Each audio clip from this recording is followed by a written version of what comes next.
បាទប្រហែលបងនេះគឺលទ្ធផលយូនម៉ោង6កន្លះបងអាចព្រីមតតបានលទ្ធផលយូនម៉ោង6កន្លះបងប្អូនហើយនេះគឺម៉ោង4កន្លះបងប្អូនលទ្ធផលម៉ោង4កន្លះអញ្ចឹងប្រហែលបងអាចព្រីមតតបានមាន2លេខ3លេខអញ្ចឹងស្រាប់ប្រហែលបងប្អូនអ្នកចង់បានលេខច្បាស់ៗកុំឆាតនៅ Facebook page អមន page ហ្នឹងបែរត្រូវឆាតមកលេខលេខយើងសុំបញ្ចូលឡើងក្រឹកក្រែងបងប្អូនស្រាប់ម៉ោង6កន្លះដូចជាយើងចេញត្រឡប់បងប្អូនយើងឲ្យបុក39 93បងប្អូនវាមក63ត្រឡប់បើសិនបងប្អូនធ្លាប់ខ្ញុំចោល63បងប្អូនចេញខ្ញុំឲ្យ3គ្រាប់សិនចាស់ចោលមួយគ្រាប់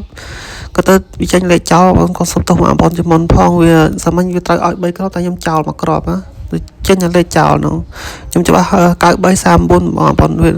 គិតថាវា63វាមក6វា9មក6វិញបងប្អូនវត្តក្បាលលើហើយស្រាប់ម៉ោង4ខ្ញុំចូលចំបងប្អូនគឺ19ខ្ញុំឲ្យម៉ោង4កន្លះគឺចូលចំតែម៉ោង6កន្លះចេញត្រឡប់អញ្ចឹងអ្នកសាមញ្ញយកម៉ោង4គឺចូលគ្រប់គ្នាបងប្អូនឆាត Facebook page ឬក៏ម៉ោង4ខ្ញុំបានតម្លាក់លេខតែម៉ោង6ខ្ញុំតម្លាក់លេខឲ្យបងប្អូនអញ្ចឹងបងប្អូនយកម៉ោង4ថ្ងៃហ្នឹងគឺល្អទៀតបងចូលទៀតសាមញ្ញចូលបាន19ចំ YouTube យើងក៏ចូលដែរបងប្អូនគឺ19ចំអញ្ចឹងខ្ញុំអត់3គ្រាប់ស្រាំសាមញ្ញហើយថ្ងៃហ្នឹងក៏ឲ្យ3គ្រាប់ដែរបងប្អូន3គ្រាប់គឺហេងជាងអញ្ចឹងសាមញ្ញខ្ញុំឲ្យ45 19 39បងប្អូន19គឺចូលចំម៉ោង4ហើយ39ខ្ញុំឲ្យម៉ោង6កន្លះខ្ញុំឲ្យ39 93បងប្អូនហើយខ្ញុំចោល63បងប្អូនលេខទៅមាន63ទៀត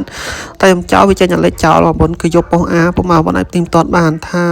លេខដូចខ្ញុំនិយាយអត់គឺដូចបងប្អូនគឺចំអញ្ចឹងយើងមានតែប៉ុណ្ណឹងបងប្អូនចូលតម្រុយថ្ងៃទី5កុំភ្លេចជួយ like share បងប្អូនបងប្អូននៅ YouTube ភ្លេចជួយ like share បានច្រើនហើយកុំភ្លេចឆាន Facebook page អស់គ្នាបងប្អូនលេខហ្នឹងគឺត្រូវទៀតហើយល្អទៀតហើយសម្រាប់ម៉ោង4 6គឺហេងច្បាស់ដូចសាមញ្ញបងប្អូនលេខច្បាស់ខ្លាំង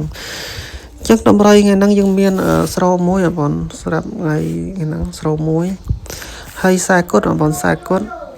ហើយមួយក្របចុងក្រោយគឺមាន37បងប្អូនខ្ញុំអាចទៅ3គ្រាប់តែបងប្អូនលេងខ្ញុំចោលមួយគ្រាប់